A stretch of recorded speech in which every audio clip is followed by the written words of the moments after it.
Anyone else want to address the council on public comment? Okay. Get right into conduct of business. Item A is adopt a resolution authorizing the city manager to execute a contract with MIG Inc. for the development of an ADA self-evaluation and transition plan in an amount not to exceed $179,710. Jimmy? Thank you. Good evening, Honorable Mayor, members of the City Council. The item in front of you tonight is in regards to the development of the ADA self-evaluation and transition plan. The Americans with Disability Act, otherwise known as ADA, was enacted on July 26, 1990, and it prohibits discrimination on the basis of disability in 5 different sections, such as employment, state and government, public accommodations, telecommunications, and miscellaneous provisions. The preparation and development of the ADA self-evaluation and transition plan is mandated under the state and local government section, which is Title II of the ADA. The regulations detailing compliance requirements of Title II were issued in July 1991, which requires that agencies must evaluate its services, policy, and practices to determine whether they are in compliance with the requirements of the ADA.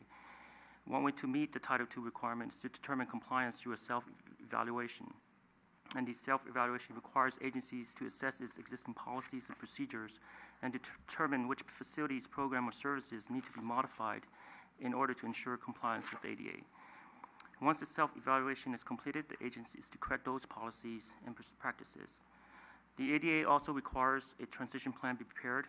Development of the transition plan is a requirement of the federal regulations implementing the Rehabilitation Act of 1973. The transition plan is to identify any physical obstacles within the agency's facilities that limits access to individuals with disabilities. The evaluation includes assessment of the facilities and determine how to make the facilities accessible, then deriving the schedule and necessary steps to achieve compliance. In cases where the agency has the responsibility or authority over streets, roads, and sidewalks, the transition plan is to include an assessment for installation of curb ramps or other sloped areas where pedestrian walks. And the development of a transition plan is also a requirement by federal regulations, such that any agencies receiving federal funds must have the plan completed. So the purpose of both the ADA self-evaluation and transition plan is to allow the city to conduct a comprehensive analysis of all city facilities and to make corrections that doesn't comply with ADA requirements. The city has and been complying with all the ADA regulations through installation of curb ramps as part of the paving project, repair of sidewalks through the sidewalk repair program, and improving accessibility within bathrooms such as the senior center. This plan will act as a guidance for the city to continue to meet the federal ADA standards. All city facilities will be evaluated and recommendations will be derived for the facilities that are out of compliance. To develop the plan, the city issued a request for proposals for professional services in May and received 4 proposals. The firms that submitted the proposals were SZS Consulting Group, MIG, MIG, Sally Swanson Architects, Recreation Accessibility Consultants. Staff from Public Services, Community Services, and Community Development Department reviewed the proposals to determine which firm has the qualifications and experience to complete the project. Staff also considered whether the firm had a good understanding of the project, their experience in developing the ADA self-evaluation and transition plans, the number of plans they've completed, and their familiarity with the current ADA standards and requirements. Although price is not considered as a criteria that to select the firm for professional services proposals, they were also reviewed.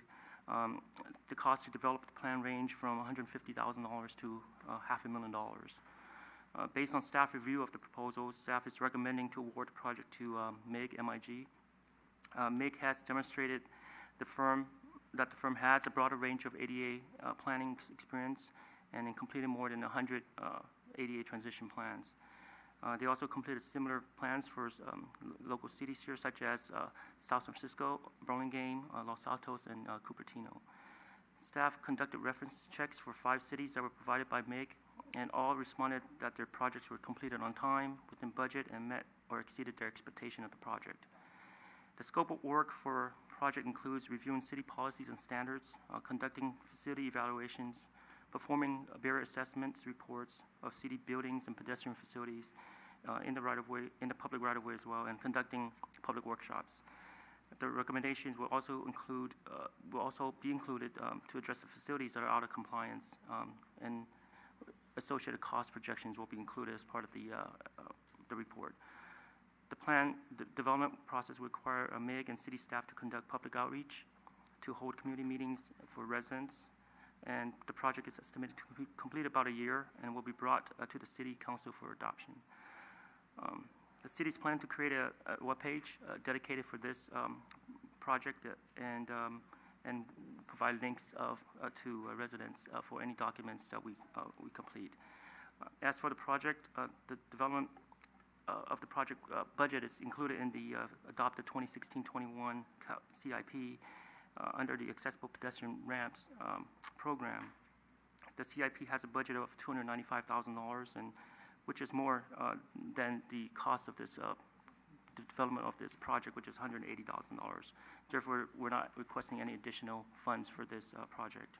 And this concludes my presentation. I'll be happy to answer any questions. Any questions for staff? Ken? Jimmy, $30,000 is nothing to sneeze at. I mean, I understand MIG is it's very reputable, and we're very familiar with them and everything. But my question is, 50 projects that SCZ Consulting Group provide. I'm sure they're very comparable also.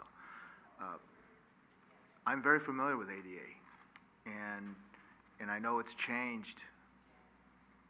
Recently even. Just public bathrooms are most of the public bathrooms ADA compliant are now out of date. They're designing ADA compliant bathrooms differently now. So I'm just wondering what's the difference between one guy and another guy telling us what's out of compliance, and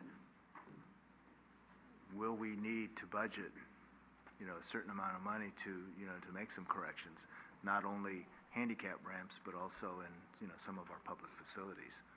So $30,000 can go a long way in making some improvements. So please tell me that that MIG because of their costs and everything that we'll stick to that, and I'm fine with it, but I think we ought to be a little more prudent on that big chunk of money like that. Thank you. Correct. So when we were doing the evaluation of the proposal, we don't look at the cost because it's a professional services, professional proposals, unlike the contract for contractors, the bid, public bid projects. And so we evaluated on a fair and equitable basis, and we looked at the proposals. We read all through all the proposals, and there's only two consultants that we would recommend, which was MIG and Sally Swanson, and based on that, everyone agreed that MIG actually had the experience to perform this work, and then we opened up the cost proposal to see what the actual costs were for this work, and we realized that through the process, then SZS was much lower than MIG. So, for us, we always have to consider, a fair basis to select the consultants, and not just based on the cost of the proposals. If I could just briefly ask, if you find that there are some, serious issues in, say, one of our public facilities, let's say here, the senior center, what is the recourse? I mean, that we have a study, we have a report, we know that we have to, at some point, upgrade it. In my experience, you can let an existing restroom go forever as long as you don't upgrade it, as long as you don't improve it. We have facilities like that have not been upgraded or remodeled for years, and so they're definitely out of compliance. So I'm just curious as to how is the state going to deal with with the public facilities, when we do have residents with disabilities. No, that's a great question. That's something that we'll be working with Meg, and who has the experience, for this, and I'm sure that there's going to be items that they'll find that are out of compliance that we would probably need to mitigate and to improve to meet the current ADA standards. And that's something that we'll be working closely with them to find out where those items are and prioritize those and to see which one we can achieve to fix the ones that are needed. Anything else, Rico? Just really quick, I appreciate your response to Councilmember Ibarra. But again, from my perspective is I understand we have to get the best consultant, but we also have to keep in mind 30,000 and/or costs should always, I would hope by staff, come forward with some equal bearing. So I understand that you've dealt with them, and I see them in another proposal here, but at the same time, too, money is money, and that 30,000, we do have, Ken is correct, library bathroom, fire station downstairs bathroom. We can go, other than maybe the police department and the senior center, most of our restroom facilities are probably, and maybe City Hall now, are not ADA compliant. So I know you're going to do the prioritization, but I think we're going to find ourselves in a situation that is going to require quite a bit that's going to be needed to be done. Anyone else? Marty?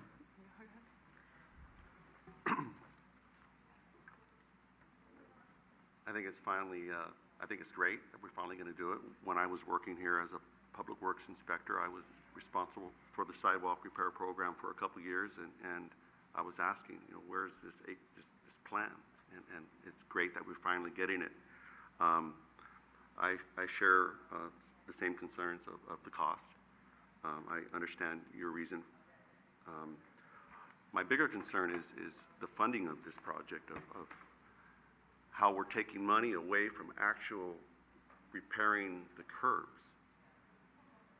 The way it's budgeted, maybe you can tell me otherwise, but it sounds like the money's coming from it says right here, Accessible Pedestrian Ramps Fund. Is that correct? There was a amount of budget that was included in this accessible various ramp program, and that's where we placed the budget for this plan. So Okay. Yeah. So that's just not included in our packet. Normally it's in the CIP. Oh, the financial It's in the CIP? Yes, it is. And it's detailed in there? That's correct. Okay, all right. One other follow-up question is this also going to include all the trails that go through our parks? Like when you come from the senior center down to the ball fields, I mean, I'm sure that's not ADA compliant, just on the slope, not including the routes, right? So they're going to assess that as well? Currently, it's included as part of it. And so any city facilities and So- any public acts, so all public the right-of-ways, trails? yes. Okay. Anyone else? Any action on this item? Through the chair, I'll introduce the resolution. Councilmember Ibarra. Aye. Councilmember O'Connell. Aye. Councilmember Rico Medina. Aye. Vice Mayor Marty Medina. Aye. Mayor Ruane. Aye.